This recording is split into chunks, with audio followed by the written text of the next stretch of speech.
vision des choses, c'est notre liberté viendra à travers nos cheveux aussi. Je le vois tout le temps, quand à travers un coaching, quand je finis un coaching et que je vois que la Taïna, la sœur que j'ai en face de moi, prend une toute, je sais pas, une assurance.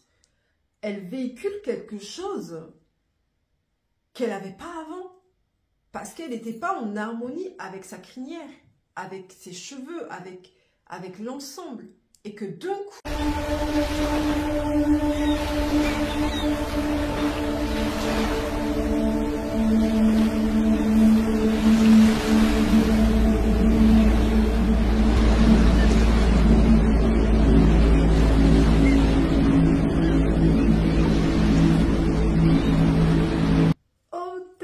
La taille family, j'espère que vous allez bien. Moi je vais super bien. Alors bienvenue dans le deuxième volet de Afrothérapie. Donc si tu me connais pas, si c'est la première fois que tu tombes sur cette vidéo, je m'appelle Elie, je suis créatrice du concept Taille Renaissance. Alors le concept Taille Renaissance, c'est vraiment un concept qui vise au bien-être, qui a pour objectif le bien-être, l'épanouissement, la liberté des afrodescendants, si je puis dire ça comme ça, notamment les femmes essentiellement, mais chez nous les afrodescendants d'une façon très globale. Donc dans cette vision-là, j'ai créé ma marque de cosmétiques alimentaires, donc qui est vraiment pensée pour le cheveu afro, crépus, texturé, peu importe comment vous l'appelez, mais qui vise à vraiment libérer notre chevelure, quoi, tout simplement. Donc, dans ce concept-là aussi, j'ai pensé que c'était essentiel de faire de l'afrothérapie. Donc, ce que j'appelle afrothérapie, c'est tout simplement mettre en avant nos problématiques, énumérer, les observer et dans l'observation, trouver des solutions. Bref, dans cette vidéo, on va parler de deux sujets, essentiellement de l'actualité qui est en Côte d'Ivoire. Donc, le comité de Miss Côte d'Ivoire a décidé que les candidates ne porteraient plus de perruque pour postuler. En tout cas, au début, j'avais pensé que c'était pendant tout le concours, mais apparemment, c'est juste quand vous allez vous présenter en tant que candidate pour Miss France, vous ne devez pas porter de perruque, peu importe si vous avez les cheveux courts, montrez-vous avec les cheveux courts. Enfin, vous devez être naturel, en tout cas du côté capillaire. Et ensuite, pendant la cérémonie, si vous avez envie de porter des perruques, vous pouvez porter des perruques. En tout cas, c'est ce que j'ai compris. Si c'est pas ça, n'hésitez vraiment pas à me rectifier, à me dire ce qu'il en est en commentaire. Donc, j'ai appris cette nouvelle grâce à une Taïna. Taïna, c'est la famille Taï. Voilà. Grâce à une Taïna qui m'avait envoyé cette vidéo. Ok. Donc, j'ai regardé la vidéo, ça m'a tellement touchée. J'en ai eu les larmes aux yeux de ce qu'on a pu vécu en tant que femme. Elike, vécu? Faut pas massacrer la langue de Moulia comme ça. Oh. Avec, dans le vaisseau, on va dire que c'est l'émotion. Ok? Tout simplement, je vais vous faire passer un extrait qui m'a vraiment touchée et que je trouve dommage aujourd'hui que, en tant que femme noire, on se tiraille. En fait, en tant que femme noire, on ne soit pas unis. Parce qu'on a vécu les mêmes traumas. Okay, on a tellement vécu les mêmes traumas que je trouve triste au jour d'aujourd'hui qu'on arrive, en tout cas, à se tirailler sur les réseaux sociaux. Donc, j'en viens à une petite introduction à la deuxième partie de la vidéo qui va être la femme noire, rivalité sur les réseaux sociaux. Ok. Donc, on va observer tout d'abord, dans un premier temps, l'extrait de, enfin l'histoire un petit peu capillaire de la femme noire que notre frère nous a si bien cité dans sa vidéo, et on revient après. Il appartient. Les moments de coiffure étaient aussi un moment spécial pour les femmes. Un moment d'intimité, de communion, d'échange, de discussion, pendant que les vieilles discutent avec les plus jeunes, partagent leur expérience de la vie, leur expérience de la culture, dans le but d'avancer leur société. Et ça n'a pas beaucoup changé aujourd'hui. Voilà pourquoi les agences de sécurité dans le monde ont ouvert beaucoup de salons de coiffure. Tiens, cet entretien crée des liens, tisse de l'affection. À l'arrivée des autres, pour faire leur kidnapping général de l'Afrique, au nom du capitalisme occidental, évidemment, c'était pour faire de l'argent. À travers le sucre, le coton et le rhum, vous le savez, etc. On y va. Oui, au nom du capitalisme, on va aller en Afrique et prendre des petits noirs et les séparer de leur famille, de leurs enfants, brutalement de leurs femmes, de leurs cousins. Comme ça, ils feront du travail pour nous dans le coton, le sucre, le rhum.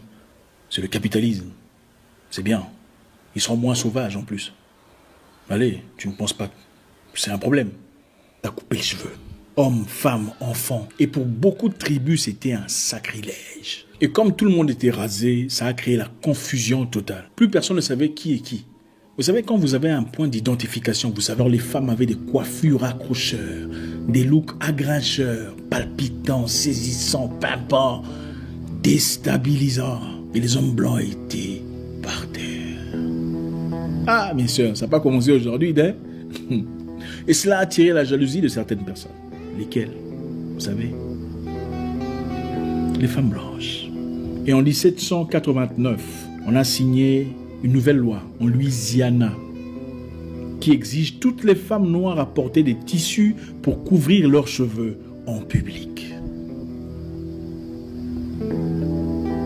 Donc, on est fâché. Pour décourager cette ambiance qui semble commencer, on va signer une loi. À partir d'aujourd'hui, on ne veut plus voir vos cheveux. Il faut les couvrir. Obligées d'obéir à la loi, elles sont parties s'acheter des étoffes, des tissus, mais colorés, pimpants, palpitants, saisissants, des couleurs attirantes. Donc, malgré la tête couverte, elles sont encore devenues plus danger qu'avant.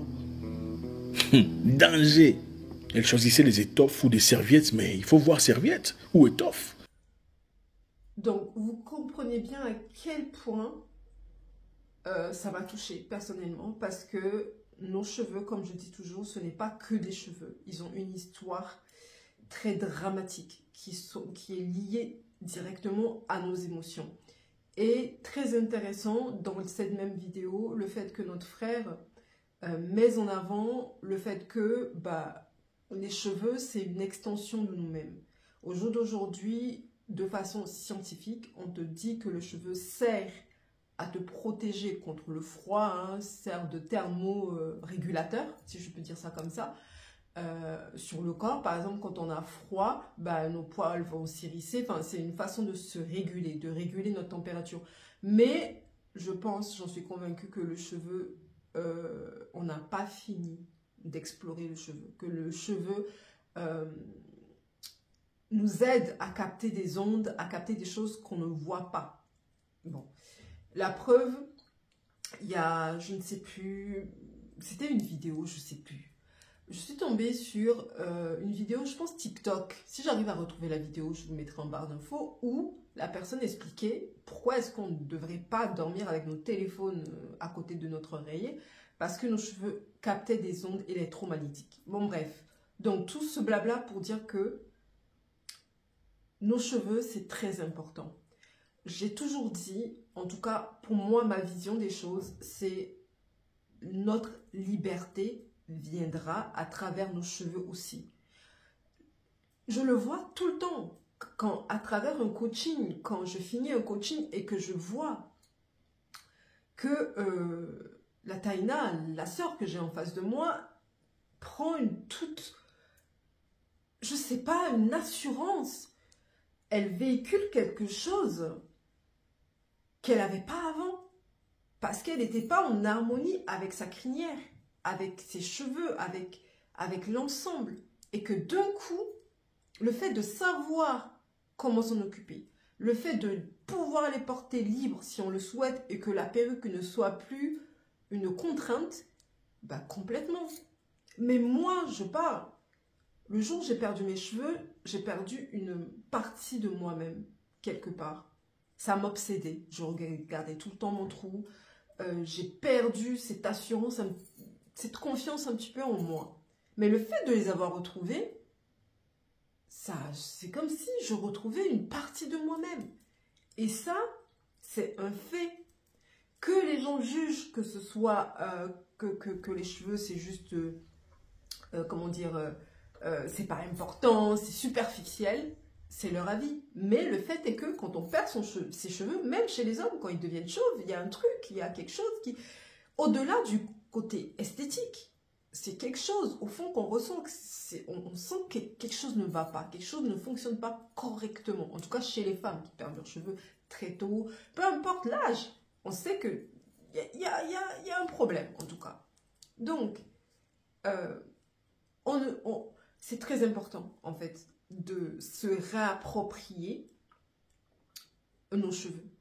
C'est comme si se réapproprier une partie de nous-mêmes, notre liberté, un début de liberté. Voilà.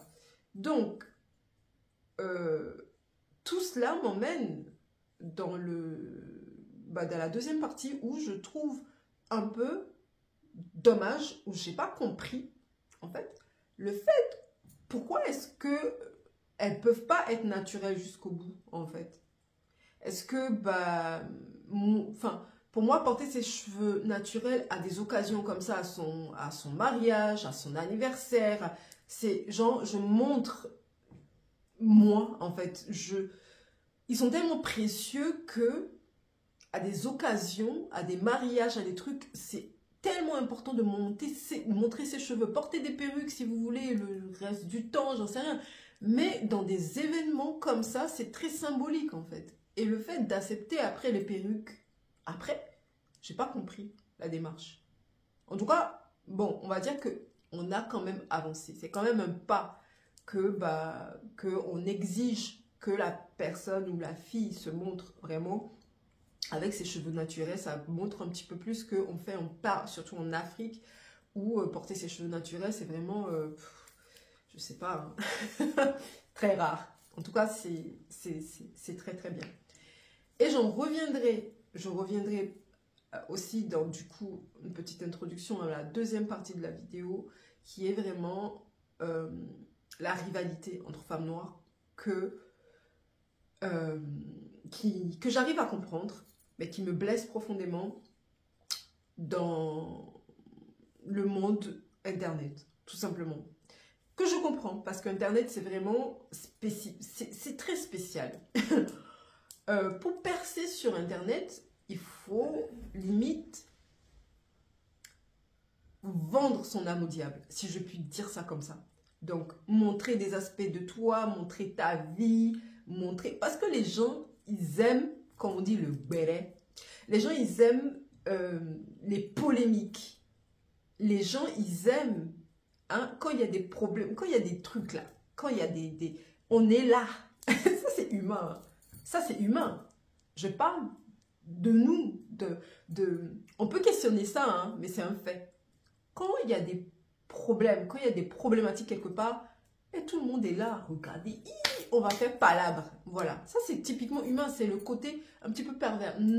En tant qu'humain, notre côté un peu perverse. Donc du coup, les gens se sentent obligés d'exposer leurs problèmes, leurs trucs entre eux, entre youtubeuses qui se disputent. Il y en a une qui va venir, comment dire, carrément mettre des notes vocales, enfin leur échange quand ils étaient amis. Moi, ça m'a choquée. En fait, il fut une période où j'étais complètement déconnectée parce que j'avais pas le temps. J'avais pas le temps, j'étais dans mon truc, donc même jusqu'à présent, j'ai rarement le temps de me perdre sur YouTube. Donc parfois, je fais des insomnies qui fait que je me dis, tiens, je vais me perdre un peu sur YouTube. Et la dernière fois, je me suis aperçue que de nos sœurs, de nos grandes sœurs, les rivalités qu'il y a eu,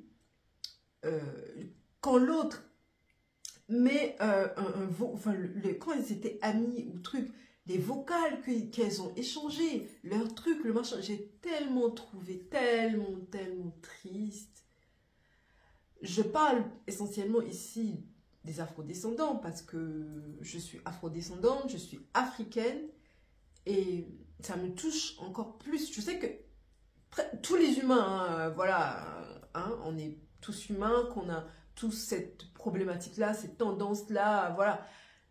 Mais quand je vois ça chez des femmes noires les plus connues sur Internet et qui se déchirent comme ça pour un oui ou pour un non, ça me... Hey Seigneur, ça me fait un truc. J'estime devoir en parler, surtout dans l'afrothérapie. En tout cas, mes vidéos afrothérapie visent à ça. Je dois en parler. Ma soeur, si tu as un truc contre moi, ou je t'ai fait quelque chose, ou on s'est tiraillé, même des soeurs se tiraillent, des mariés femmes, on se tiraille, voilà. Mais réglez vos problèmes en privé. Non mais franchement, tu me fais un truc. Je vais venir te voir dire, pourquoi étaler tout ça sur Internet? Attends, je comprends pas.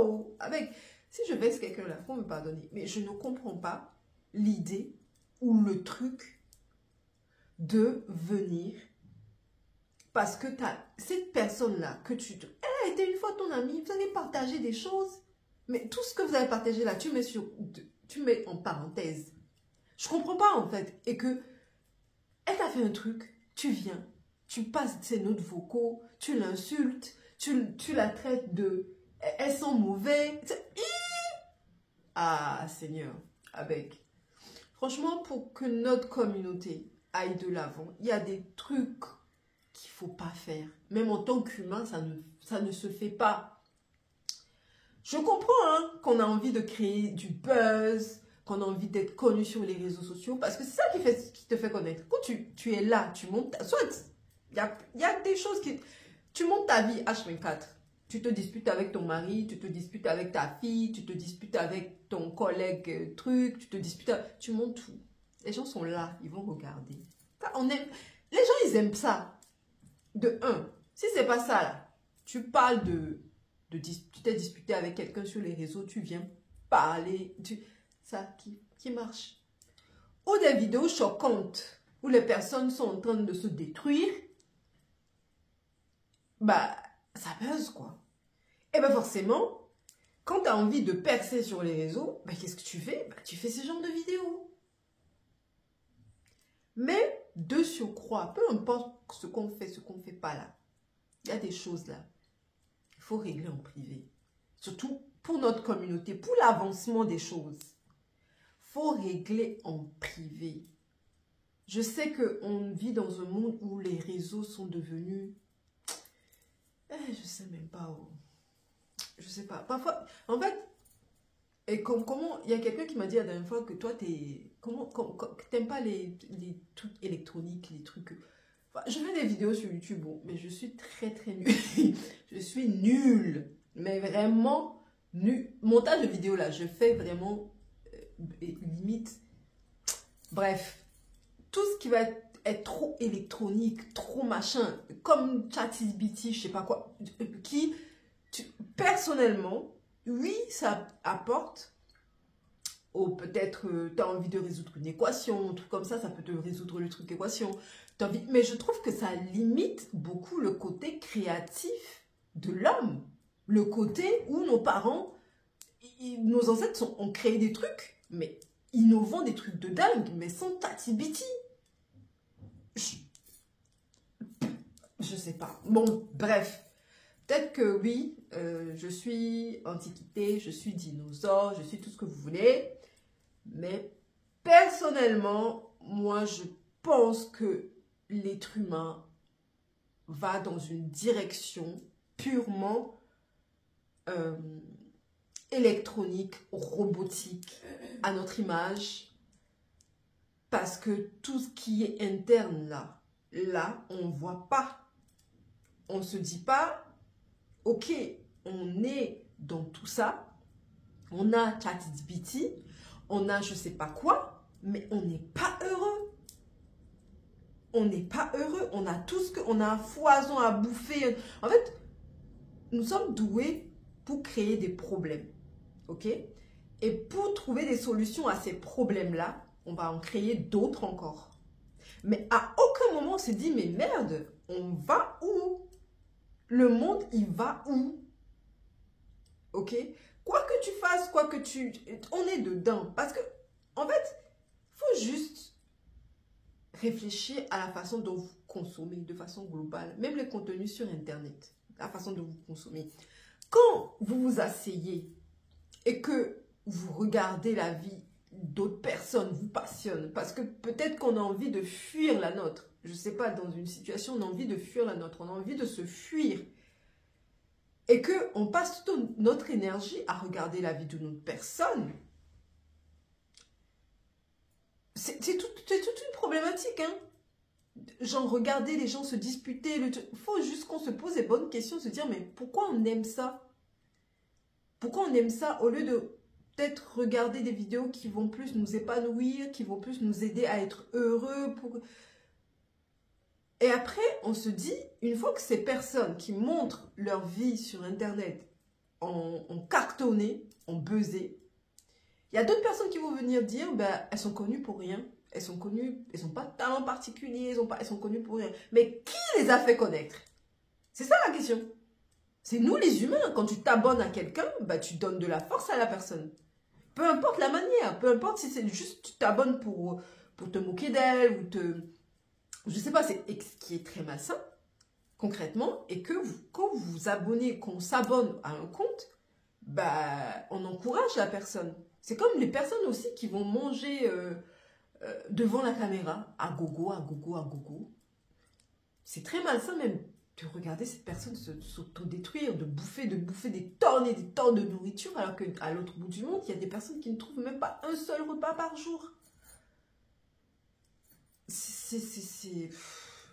On pourrait en débattre hein, pendant des heures et des heures, mais c'est les faits que j'énumère. Je vous dis simplement, ayez le petit truc, la petite réflexion là-dessus, de comment vous consommez, comment vous réfléchissez, comment on réfléchit globalement.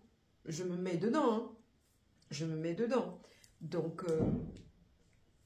très important, oui, on a été conditionné pour être des rivales, des rivaux, on a été conditionné pour ça. Depuis le jeune âge, par exemple, quand tu vas à l'école et que toi, en mathématiques, tu as 13 ou 15 et que l'autre, il a 20, directement, on va te comparer, on va dire, oui, lui, c'est le meilleur sur les deux parce qu'il a 20 en maths. En fait, on te réduit à une note. Donc, tout ça, hein, c'est tout un truc, hein, tout un conditionnement. Mais s'il vous plaît, ayez le truc au moins, la bienveillance les uns avec les autres ou surtout les grandes youtubeuses noires, là, s'il vous plaît. Quand vous avez des problématiques, réglez ça entre vous parce que déjà, nous sommes presque la risée hein, de tout le monde, pratiquement. Depuis la nuit des temps et nous afficher comme ça en train de nous disputer pour des trucs qui peuvent être réglés en privé, ça franchement problématique. Personnellement, je trouve ça vraiment triste. Donc nous, on doit cravacher plus.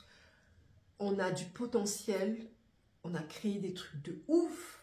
On continue encore à créer des trucs de ouf, mais focalisons-nous sur la création, sur des trucs à nous développer, à aller de l'avant, quoi. Et à non se disputer pour je sais pas quoi, je sais pas.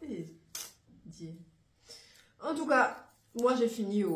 Je sais pas ce que vous en pensez, vous, du coup, de perruque avant, perruque après. Pas perruque avant, perruque après. Est-ce que vous trouvez que ça a du sens? Est-ce que ça nous avance quand même? Et qu'est-ce que vous pensez des rivalités des rivalités entre entre youtubeuses sur internet, des choses qui ne nous avancent pas, qui servent à rien. En tout cas, moi, je remercie infiniment ma mère de m'avoir élevée, en tout cas, sans cette rivalité-là. La rivalité, je l'ai connue en allant dehors. Parce que ma mère, vous savez, c'était une vendeuse de pagnes, elle est morte aujourd'hui, mais c'est une vendeuse de pagnes africain. Sa boutique était dans un grand immeuble, et dans cet immeuble-là, il y avait, je sais pas, une douzaine de femmes qui vendaient qui faisaient la même chose. À côté de ma mère, il y avait une autre boutique. Elle vendait la même chose. À gauche, à droite, devant, derrière. Mais elle m'a toujours dit, oh, aussi bien, hein, le soleil se lève, tu trouveras toujours à manger. L'univers pourvoira toujours. Les oiseaux ne travaillent pas, mais ils trouvent toujours à manger. Tellement que parfois, si le client venait chez ma mère et qu'il ne trouvait pas ce qu'il cherchait, il disait, mais tiens, ma copine là, elle a peut-être ça. Ou même, elle amenait le client chez sa copine qui faisait exactement la même chose qu'elle. Et il n'y avait pas ce truc de rivalité. Et elle m'a toujours dit, à 2, à 3, à 4, 5 cerveaux valent toujours mieux qu'un cerveau. Donc, en tout cas, voilà mon petit, mon partage avec vous. Dites-moi ce que vous en pensez. Sur ce, prenez soin de vous, passez un très bon week-end, prenez soin de votre famille, et puis, joyeux Saint-Valentin en retard. Peut-être.